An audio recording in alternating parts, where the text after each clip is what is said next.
Hello, Sanjeev. This is Paul. Can you hear me okay?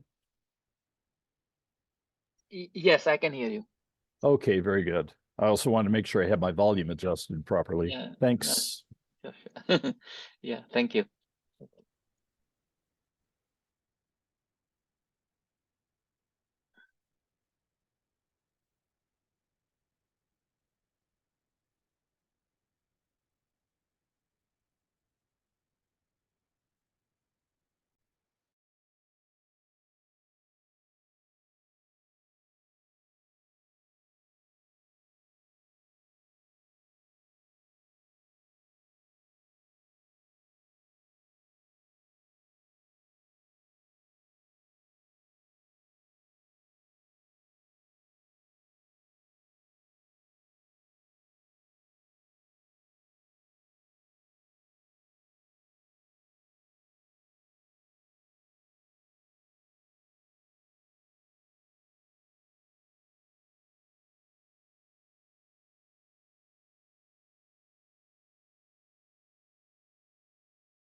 Morning, everyone. All right, we are at quorum. So today on the agenda, we have a couple of things we want to talk through. First, very briefly, Andres, looks like you're on the call. We'll have a quick update on Calyptra, and then after that, we will hear from Tim Pletcher about some OCP redfish discussions, because it looks like there's some feedback that OCP needs to give to DMTF on a relatively soon. So thought it would be good to discuss about that in this call, particularly around some redfish extensions. So Andres, you want to take it away? Yeah, can you hear me? Mhm. Oh, okay. It's always a mystery with the setup. So I wanted to update the whole security project on the status of Calyptra. We are essentially in the final bureaucratic steps to declare the project 1.0. We have tagged the RTL, the ROM, the first mutable code, and the runtime firmware as 1.0. And we're going through the OCP process for publishing. Our specifications are also 1.0. I want, I'm going to try sharing screen here. I'm not sure. Here we go. And Chrome tab, here we go. So I'm going to try for a moment to walk the audience through the main page. This is calyptra.io. It's very easy to find. And I wanted to show to the group the number of specifications that we have for people to integrate and make sense of Calyptra. This is what I'm hovering on top is what will be published at OCP. So the main Calyptra specification right now lives in GitHub as Markdown, but as you can see, it's tagged as 1.0. But it's essentially the original specification that we published about a year and a half ago. Of course, improved and with edits over time. This is your basic Calyptra document. If you want to find out what it does and how it does it, it's like the top level overview. I think for people looking to work with Calyptra, perhaps the most interesting document is the hardware integration specification, which lives in the RTL repository as Markdown. We will also publish that. The hardware integration specification, as you can see, is actually quite long, and it includes the information that you need to drop Calyptra into your SoC, what macros need to be done, what wires you have to tie, and that kind of stuff. This is probably for someone looking to integrate Calyptra, this is your best and first document, to be perfectly honest. Then, Calyptra project is a number of different pieces of code being written in a community style. So each one has its own specification. The hardware specification tells you how the RTL works internally and what each thing does. And the ROM specification in particular is super useful for those who are looking to know how to package an image. So here, firmware image bundle. So this is how Calyptra ingests firmware, measures it, and mixes it into, extracts attributes and mixes it into dice. Because Calyptra implements dice, the FMC is critical, of course. The FMC specification is actually quite short. The FMC is critical, but very simple, as it should be. This is a breezy read. This is the shortest of our specification. And lastly, the firmware specification, which is how you interact with Calyptra once it's up and running. And it essentially carries all the APIs that you call into the mailbox to Calyptra. So all of these documents, all of these 6 documents are at 1.0, and we're looking to publish them at OCP next, bundle them together. For those who may not have seen this before, we have discussion channels, we have a mailing list, we have a weekly call at 9 a.m. Pacific on Fridays. He contacted Coach Edward this. And we have a Slack channel. There's Mark Dabson. Sorry, is that a question? He's got to verify again. Or we do. Looks like Ben, I think you're unmuted. If you're not speaking, if you could mute, it'd be great. Thanks. Anyway, so wrapping up this and what we wanted to present to the community, the project is in the final step of reaching 1.0, and we wanted to share that with the project and the community, and remind people of the resources that are available. So, any questions there? Just a brief update, to be honest.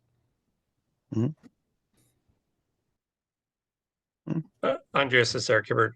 Just to confirm, when you were showing the details on the email and the meeting and whatnot. My understanding is you do need to be a member of CHIPS Alliance to participate in those. So you need to sign the CHIPS Alliance CLA, right? And the CLA is what allows people to discuss freely without any concerns about infringement. So essentially, everybody who's discussing in these channels, we're somewhat lenient. I mean, people want to join, we kind of hold their hands. We don't kick them out immediately. But any material conversation is gated by signing the CHIPS CLA.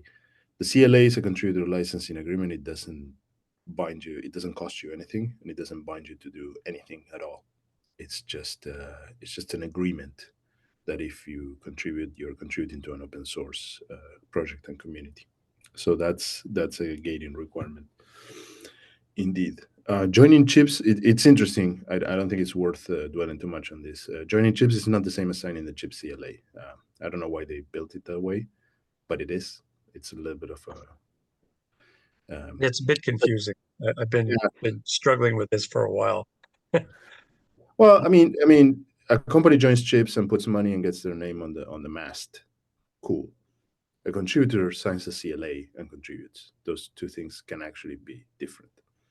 And for Calyptra, signing the CHIPS CLA is what it's the gate. Okay, thank you. Yeah, happy to. Have any of the participants, I guess, announced when there's going to be silicon with Calyptra in it? Well, I think everybody has to decide when and how they're gonna announce, but the wrong way of putting Calyptra into an SoC, freezing the SoC, going through the whole silicon design pipeline and getting out the door with a GA product. We're looking into 2026 products. They are there. There's many of them. To more than we're actually very happy about the uptake. But I think individual companies need to be able to say it for themselves. I can say that Google has 2 SoCs in the 2026 timeframe that are going to be carrying Calyptra. But we're not the only ones. Yeah, Xyado also has the Calyptra. That's on your BMC thing?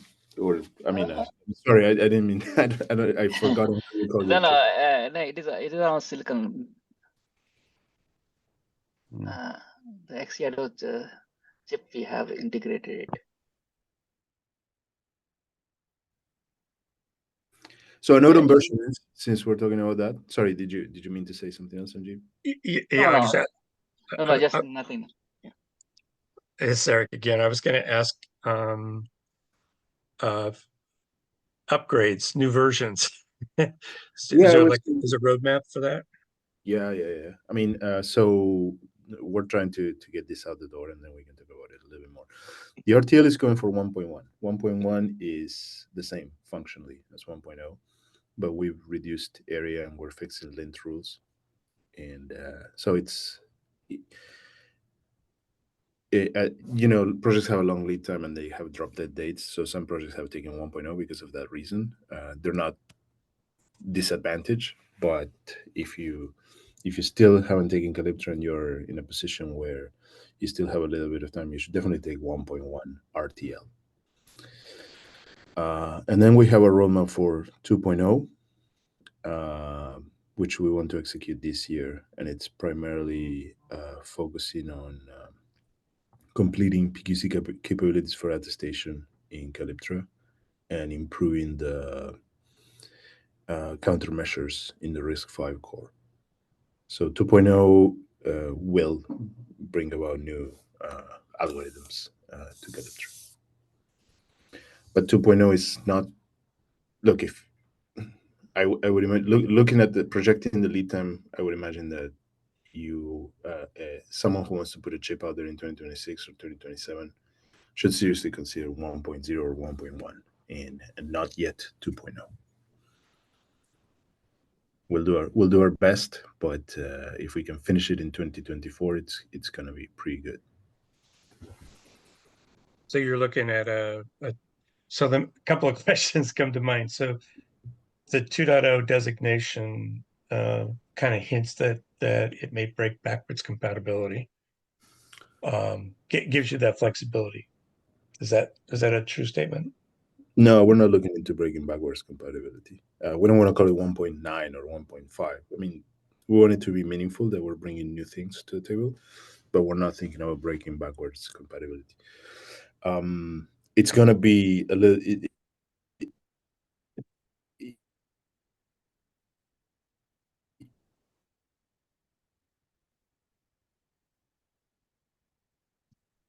New APIs, but it's not going to break the old ones. Okay.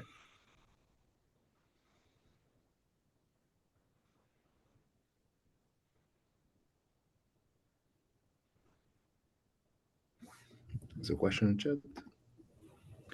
Is there a roadmap link that you can share? We have not yet published our roadmap. We need to. This is yeah. So if our internal document basically says our topmost priority right now. Any plan to include the Chinese crypto? Seem to have disconnected. There was a question about our roadmap. We are intent on publishing that roadmap on what I just described, but probably we're going to publish it around April or May, not just yet. We need to get 1.0 out the door. Andres, there was a question on whether we'll take Chinese crypto. If Yes. someone, yeah, sorry, go ahead. No, I just rephrasing what Jeff said. I asked like the question, do you guys have any plan for Chinese crypto? Well, from what I've seen from the various contributors who are contributing, none of them have that business need. So I don't think it's going to be contributed by the current set of contributors. That doesn't impede anybody else from signing the CLA, showing up with code, it gets open source reviewed, and potentially committed. Right? It's an open source project. We're taking a lot of contributions, not just from the 4 founding companies. There's a lot of contributions from other players. We just haven't seen that contribution come to the table, and it hasn't been a priority in our roadmap based on the companies and the engineers who are driving this. We don't preclude it, but we don't have any plans for it, and it could definitely happen. That's the answer. Yeah. You mentioned something about an OCP release. What can you speak more? What are you talking about exactly? We're gonna grab all the specifications and we're gonna package it into an OCP publication. Okay.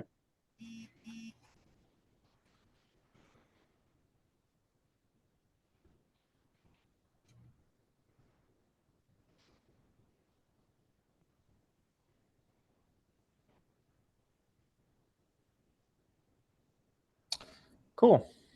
All right. Thanks, everybody. All right. Thank you, Andres. All right. Now, before we move on to the Redfish discussion, I just want to put a brief note out there. On ownership transfer document, looks like there's been some useful back and forth in the comments, so great to see some engagement there. However, it does look like there was at least one anonymous user who started resolving a bunch of comments that were not actually resolved. So that's unfortunate. If you are on this call, please don't. In any case, I've locked down comment access to specifically invited people.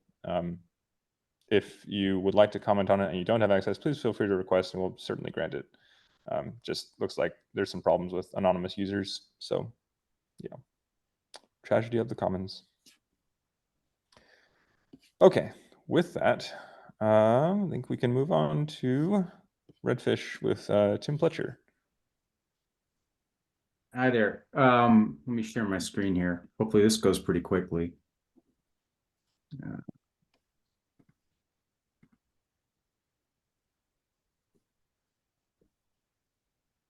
It'd be nice if Zoom would delineate between my...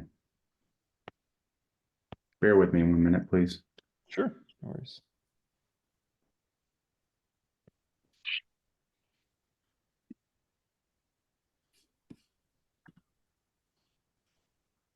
While we're waiting, what is the target date for the OCP contribution of all the Calyptra specs?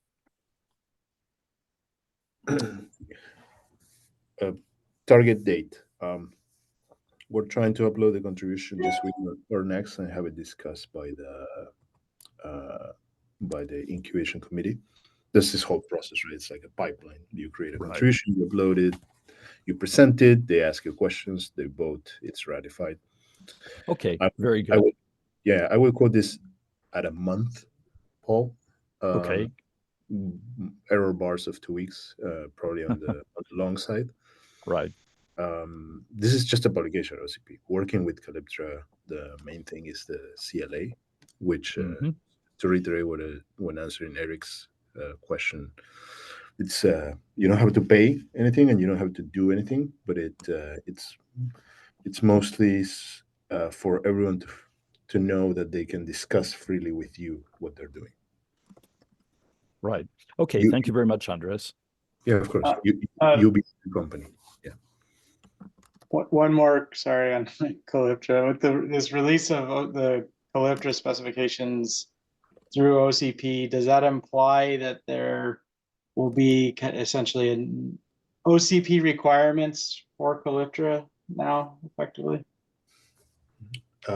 So, Jeff and Brian, I don't think we have thought about that per se, but I think individual companies are requiring Calyptra. Yes. Mhm. Okay, I've got to, I had a permissions thing here. I've got to bounce and come back in. Give me just a minute. Sure, no worries.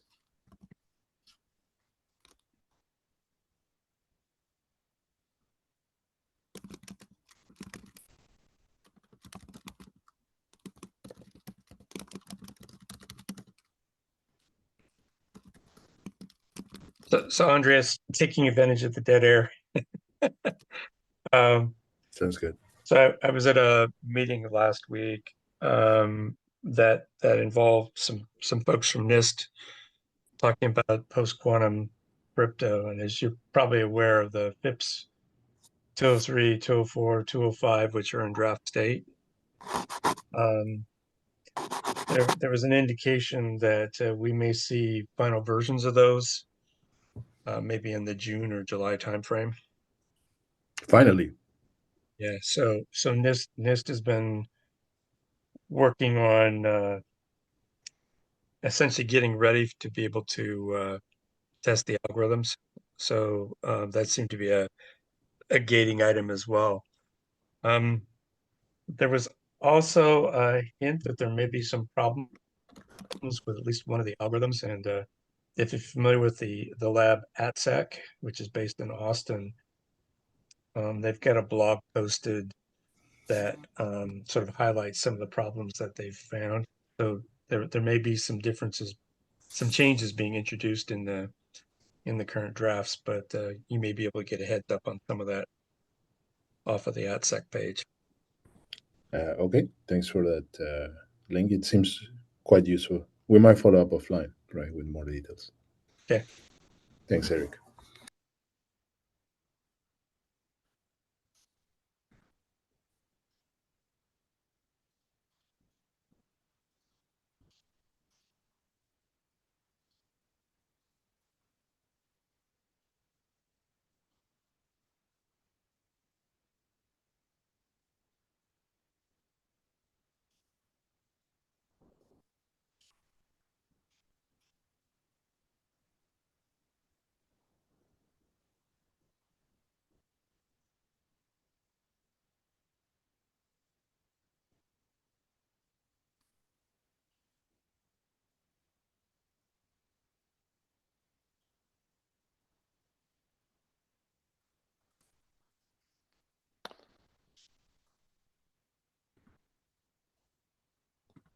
I think I see Tim has. Yeah, it doesn't look like Zoom's going to let me share my screen given Interesting. permissions thing. But at any rate, If I you'd can- like, you can email me the slides. I can share them.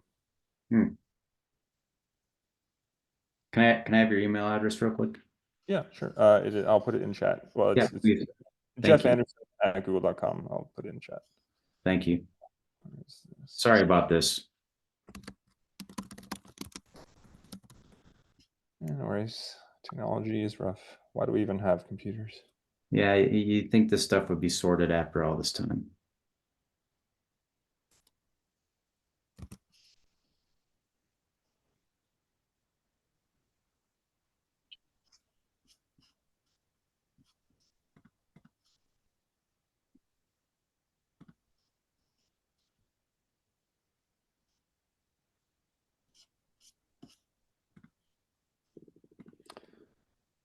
Let me know when that email's out. Yeah, 1 sec, almost there. Sure.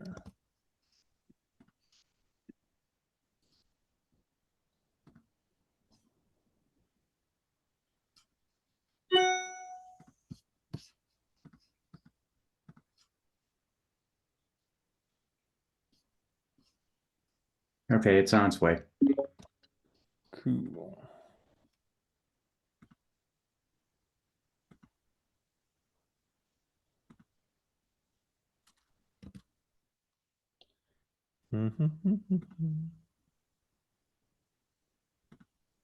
Still waiting.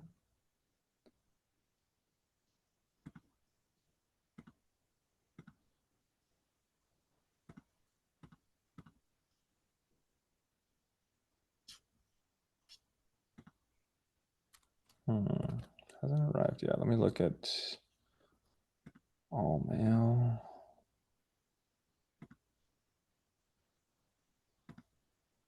I've received rewards in my spam folder. Oh, there it is. Got it. Okay. Downloading. And we'll now open it. And okay. Sharing screen window.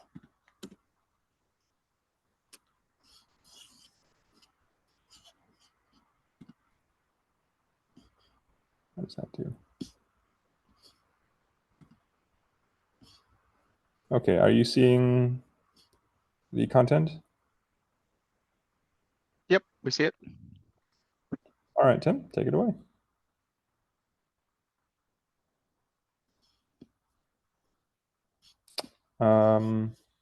You're Tim, muted if you're still here, yeah. Tim.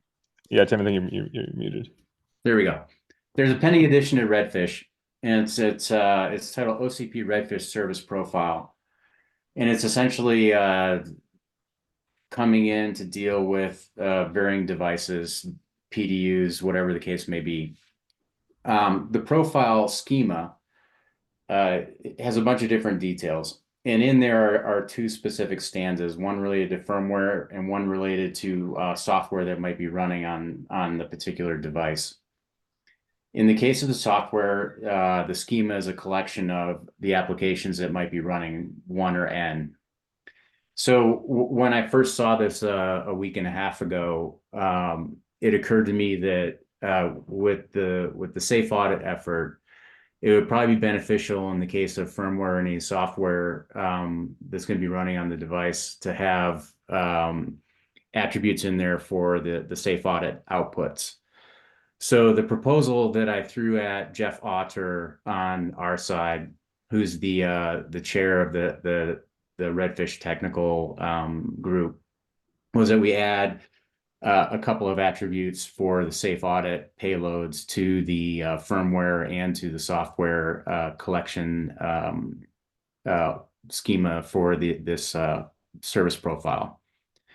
So I think where the thinking on this is that two things: having those attributes in the Redfish schema will provide a path for automation. So if you wanted to go out and do your automation story on the operations side and roll up all of these audits into a central location, it would make it possible for you to have a picture of the short form reports for all the devices that you have in the fleet, where those safe audits are present.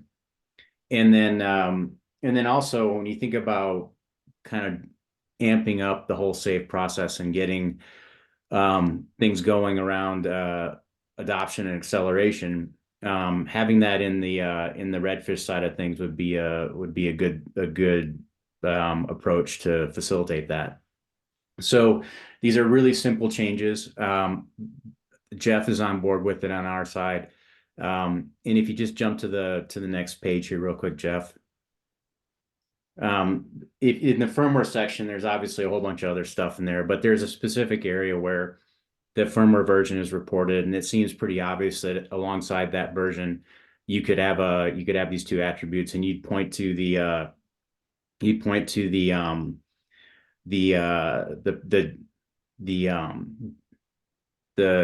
JWS file, which is the encoding of the short form report, signed, and then the public key of the auditor. And so I think we probably would be able to drop this first stanza here. That's the safe audit report. There's a link to the actual JSON, just use the JWS. But you'd have a similar couple attributes in the software section for each collection entry. And that's really about all there is to this. I mean, it's a dirt simple change. And so the objective that I talked about with Jeff was to try to get this done for, I think they have an April 1st release coming.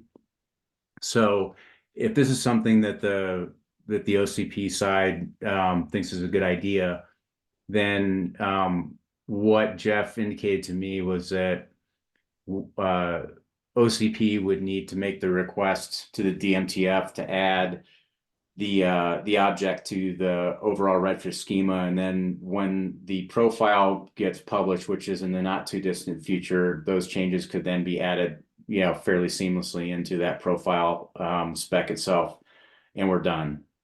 So that's really all that's entailed in all of this, is just the addition of these attributes to the Redfish schema and the OCP device profile, and then they're optional attributes. So vendors can deal with this as they bring through their safe audits, and it just starts to grow on itself and becomes just a part of the Redfish ecosystem. So that's it in a nutshell. Like I said, this is a pretty simple objective, and I think it's something that probably makes some sense in a bunch of different directions. Comments, questions? Well, thanks for the rundown. Yeah, I think this seems sensible to me. So I thought you were supposed to be able to find the safe report based on just that like firmware version string, right? Like I thought the whole point of the safe report was you could go look it up with minimal information. You can. It just is a question of, I think it becomes a question of operationally, how do you want to collect that information? Yeah, So it's basically, this gives you the direct lookup rather than you having somewhere else the index of here's the hash of the firmware, and it just compresses the index to a direct lookup. So what happens if the safe reports move, or there's a discrepancy between the firmware version and the link in here because somebody like made a typo when committing the firmware?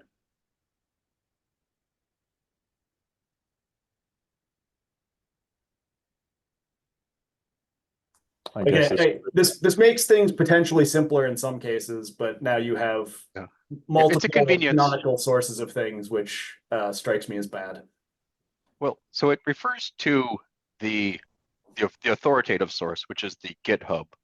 So this is a convenience to look it up, but yeah, I agree. It could have moved. There could be a typo. Anytime humans are typing stuff, there could be typos. And then you could just fall back to, okay, I need to, if you have automation, you need to go back to a triage of, I couldn't look it up. Human, look at this. Correct it. I mean, the potential for a discrepancy or a typo is existent, whether you're dealing with going and hunting around in GitHub or you're dealing with pulling it out of a Redfish interface. So I guess my question is, what is the canonical version of the audit report for this firmware? Is it the firmware version matched up to the known canonical source for safe reports, or is it this URL? This URL just points to the canonical source, which at the end of it is GitHub. But now there's two bits of information in this report, right? And I can derive one of them must be canonical, right? Is it the link, or is it the one I derive from the firmware version? Derived from the firmware. It's the hash of the firmware matching the hash in the report. So this tells you, this is a quick lookup, like, hey, go look at this one, but you still need to do the verification that the hashes match.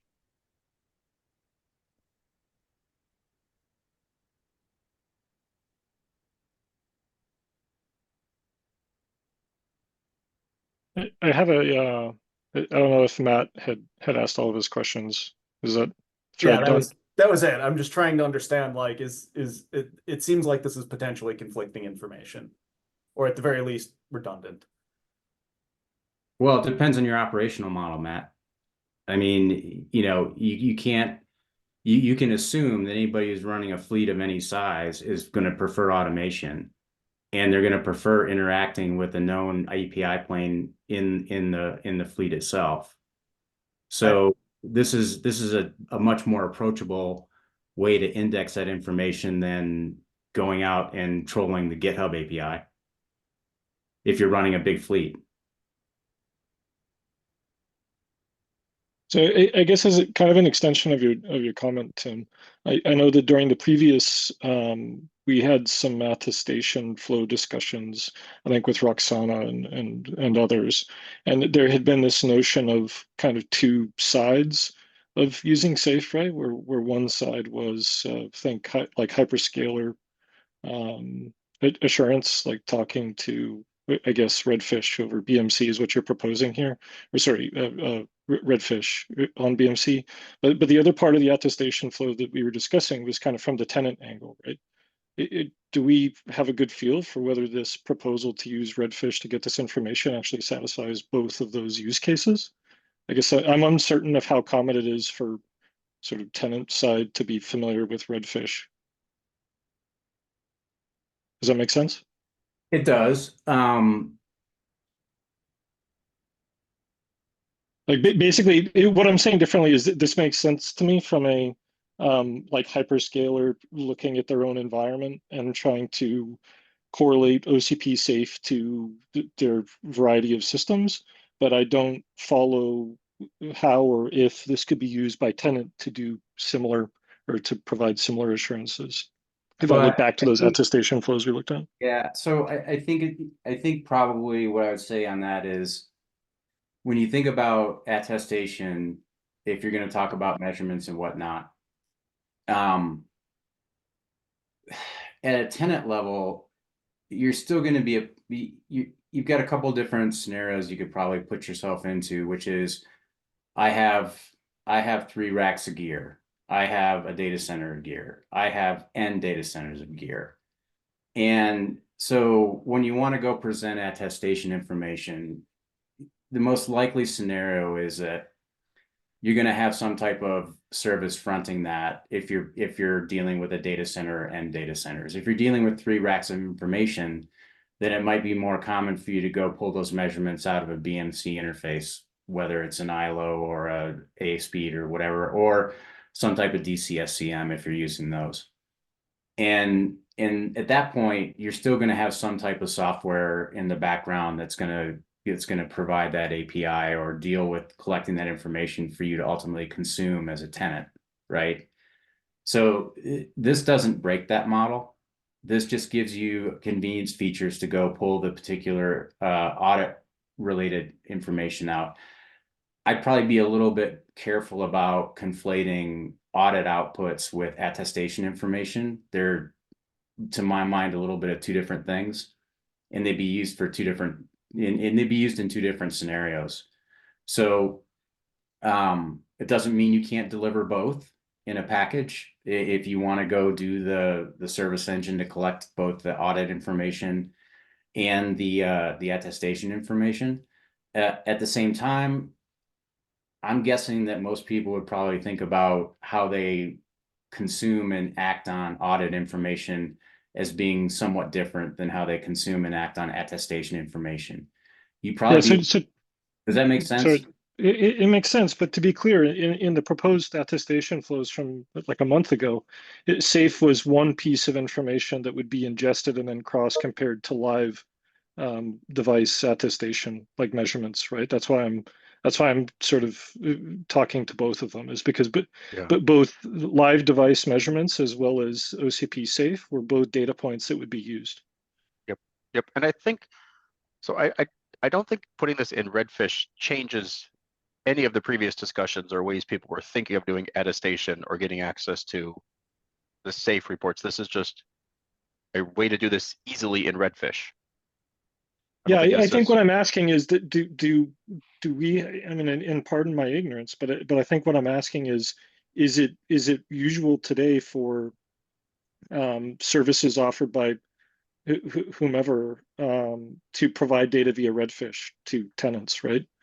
Or Yeah. is there some other natural alignment? Yeah, I don't know if Redfish is exposed to tenants. It mostly isn't. It rarely is. I mean, I think, you know, look, publishing attestation information, if you're is a relatively new approach. And so, you know, it's not common, you know, for most scenarios today for tenants interacting with a CSP ecosystem to go actively pull and include attestation information. It's a relatively new concept. If you look at how these attestation services have become available, it's only been within the last 18, 24 months, and maybe even shorter than that. I mean, Microsoft's launch was last year. This is not yet a commonly employed mechanism in the context of your layer 7 application runtime process. Now, there's all kinds of examples where you'd want to do this, right? You could think about build systems, and you absolutely would love to be able to pull attestation information from the underlying plant, serving your build platform up. But that's not something that people do today broadly, and probably very rarely.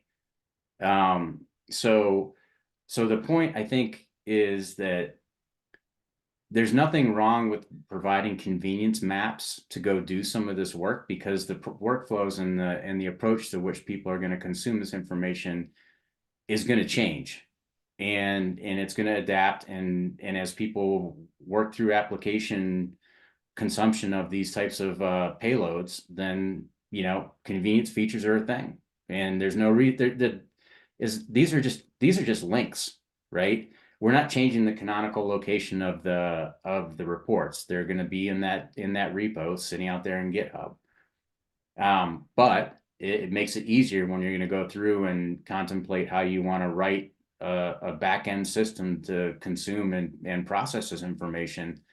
That if you already have plumbing that goes out and interacts with Redfish and does X, Y, and Z, you already have tooling, you already have interfaces. You're just going to go leverage those and add attributes and put some business logic on it and go to town.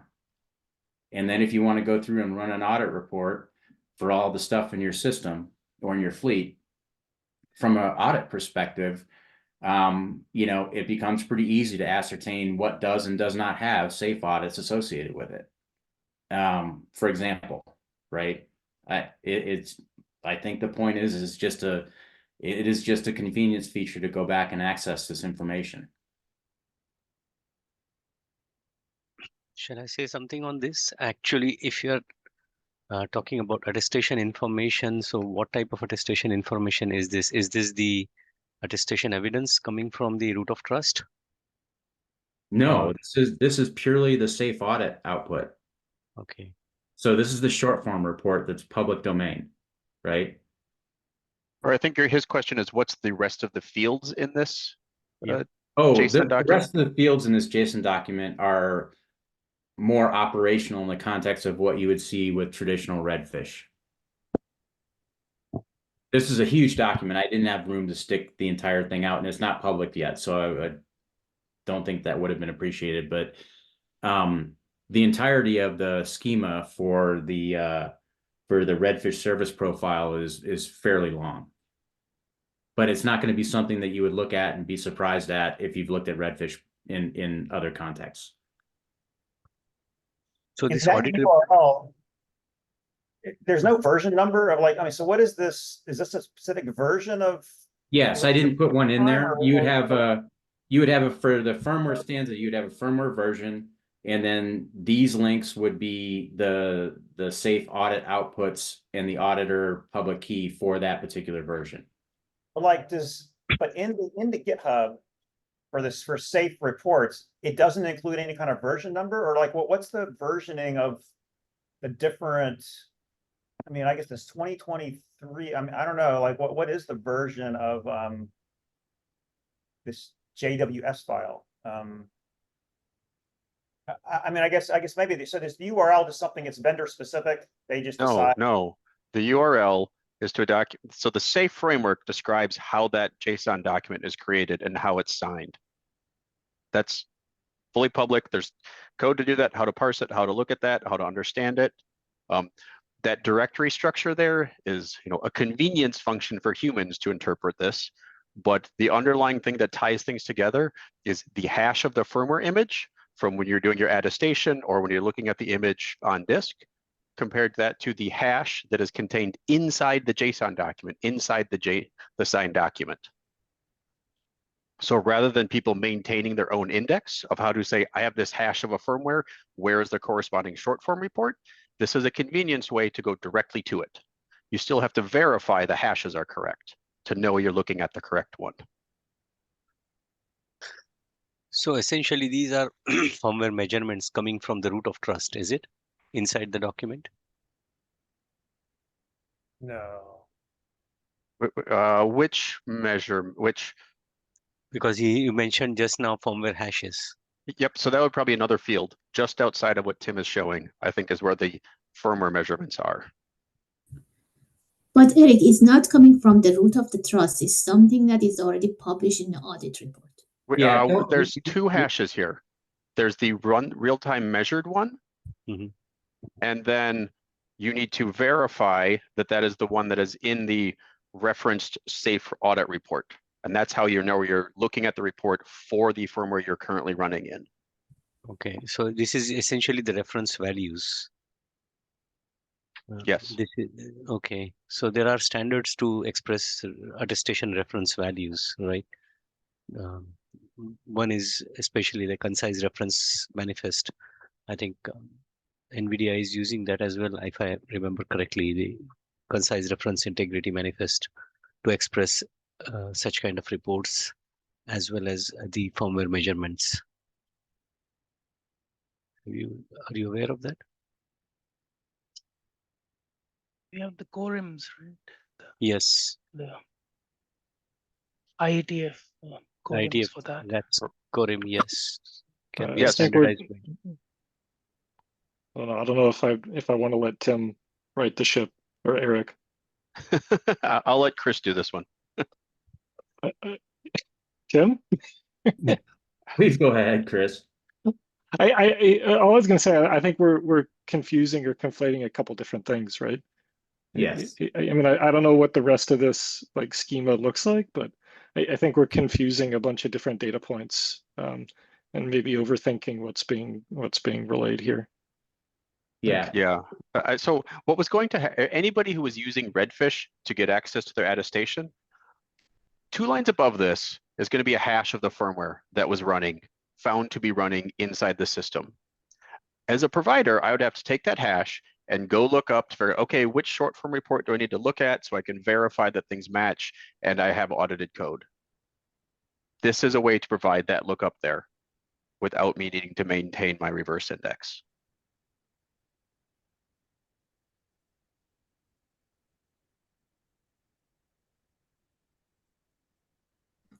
So sounds like, a practitioner could choose to build their reverse index and maintain all that. They could also choose to, cache all the audit reports in a database somewhere because they know what software they've deployed. It just depends on the level of maturity and what kind of work they want to put into that kind of system. Or they can rely on something like this and just go look it up. Now, as Matt mentioned, it does present a new point of failure where maybe that mapping is wrong and then your system is broke. But hopefully that would be caught by automation fairly quickly. So is it adhering to this schema adhering to any standard? Is it a standards-based schema or is it something which is It's something OCP invented, right? The safe report is a Yeah. OCP invention. Yeah.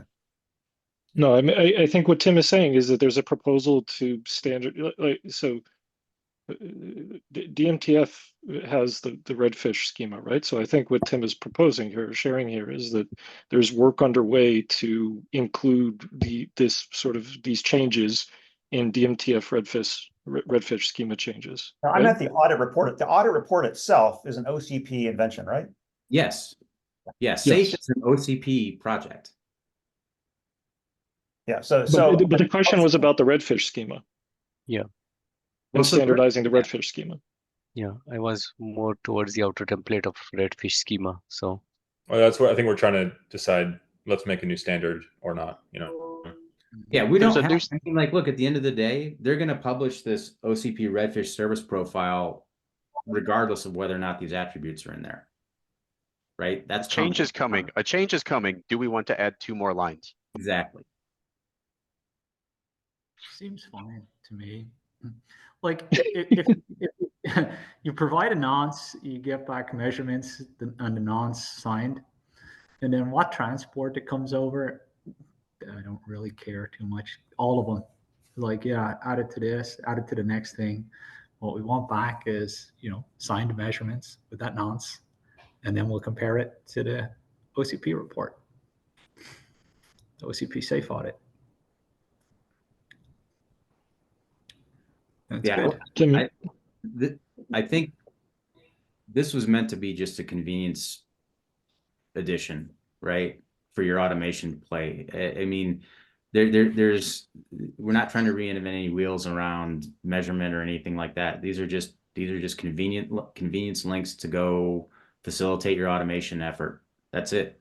I think it's cool. Yeah. Once measurement blocks are signed with a nonce, and then whatever the transport is, I think it's great. Convenience of transport is cool, but the base primitive signed block of measurements with a nonce that's provided by the requester, then, you know, doesn't really matter the transport. You know, the signature over it ensures that it's again, it hasn't been tampered with, so it can be any transport, carrier pigeon if you like. Speckled gem. Yep. All right, well, that makes sense to me. Any objections to us basically saying, as in reflecting in the minutes that generally this is acceptable and something we can indicate OCP asks for? It seems helpful and not too harmful, depending on your context. Yeah, I think it's more helpful than harmful. Oh yeah, no. The only reason I mentioned the harmful aspect is just you know that point that Matt raises, that there's now another way for things to go wrong. But yep, if you're using a convenience, you still have to verify that it's correct, and if it points to the wrong thing, you have to handle that case. I see. But your verification should always be the signed measurements, right? Yep. Yeah, it is. It would be a pure denial of service, like, oh no, attestation stopped working because I can't get my safe reports because the URLs are wrong. Oh, I see. Yeah. That's all. Whereas people skip validation because they didn't have to check hashes in order to get to the report. Like this, my concern is mostly this gives people implementation shortcuts that result in them doing the wrong thing. Yeah, if it's too easy and works most of the time, you never handle the failure mode. Or you don't even implement it correctly in the first place. Yep. Yeah.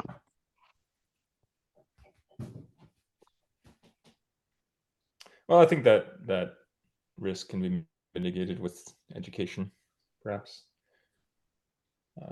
That is really an optimistic opinion, Jeff. Yes, it is. I said it, and then I thought better of myself immediately.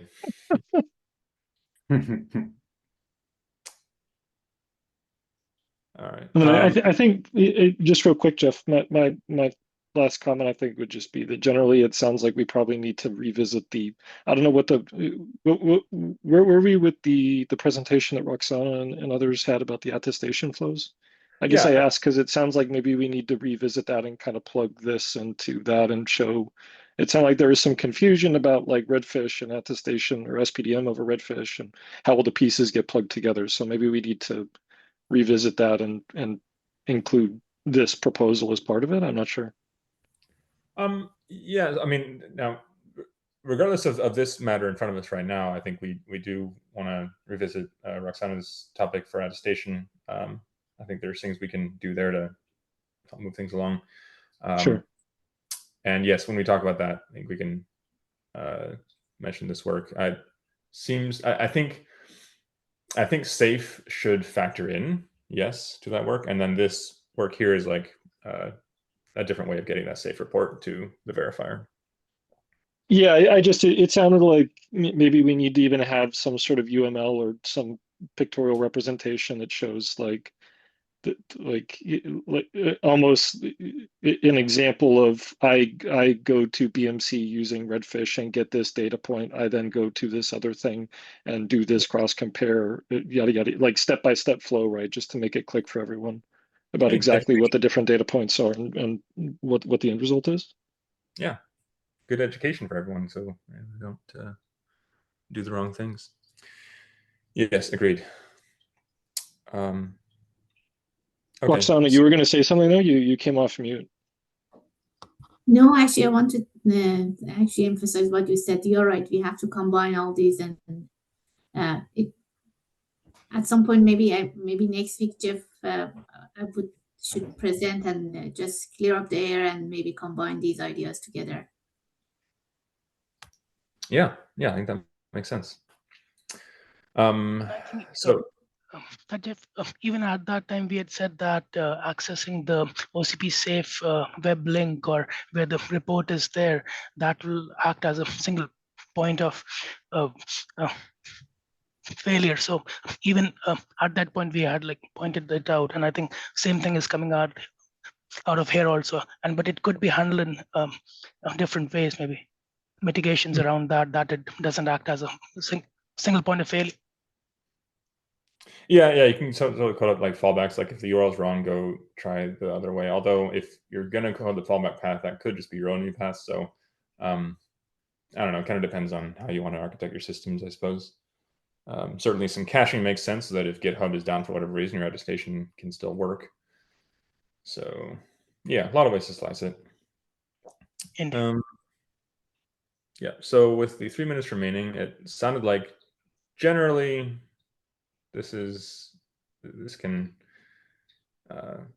be helpful and for certain integrations, and we can draw some diagrams and integrate this with attestation workflows to show how this all works together. It's just another transport for getting reference measurements. So I think we can indicate to DMTF that we're good to go on that.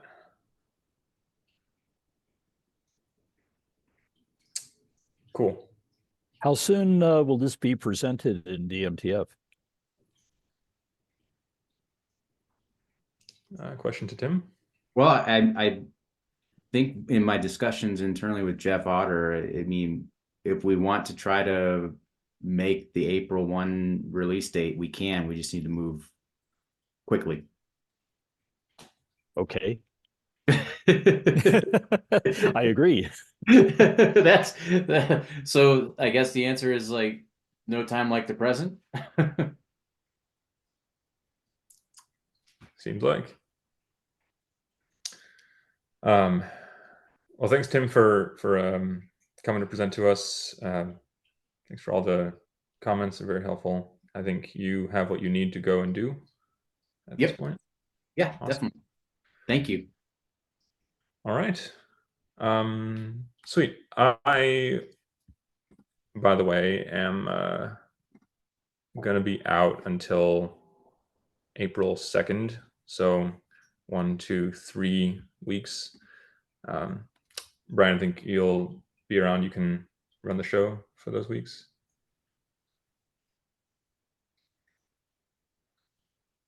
Yep, I'll be here. Sweet. All right. Let's look at what do we have on the agenda. 312. Hold on. Calendar again. 12/19. Okay, so for the 12th, which is next week, we have an update on ownership transfer from Chris Hillier. We don't have anything currently for the 19th. We could on next week we could cover both ownership transfer and Roxana's attestation work. Not that they're closely related, but just I didn't think that ownership transfer would necessarily take the full hour, Chris. No, it won't. Okay, cool. So dear God, I hope it doesn't. Cool. All right, so we'll put that there. And currently, we don't have anything for the week after that. I guess it'll get canceled if we don't have something to fill it. All right. Thanks, everyone. Hey, Jeff, quick question, like I can ask, please. Mm-hmm. Sure. So just wanted to share my screen, but it's apparently not allowing. So okay, I mean, I had sent a mail to the release note meeting notes last week, and for the transfer of ownership, as well as I believe the topic was discussed that silicon transfer, when it gets shipped from the device vendor to the CSP or hyperscaler. So there was so in the last call there was talk that we want to have a document detailing some of those aspects, and I had sent out that some of the work that's been done here in the OCP. So I mean, are we taking that as the base? And since I think essentially we talk about device ID certificates and writing that in the if the device supports SPDM slot 0 as one of the key means to transfer the silicon ownership. Yeah, that sounds like an ownership transfer adjacent question. Certainly a good one. Given that we're out of time today, I think that makes sense to maybe bring that up next week. Okay. Yeah, thank you. Thank you. All right. Have a good one.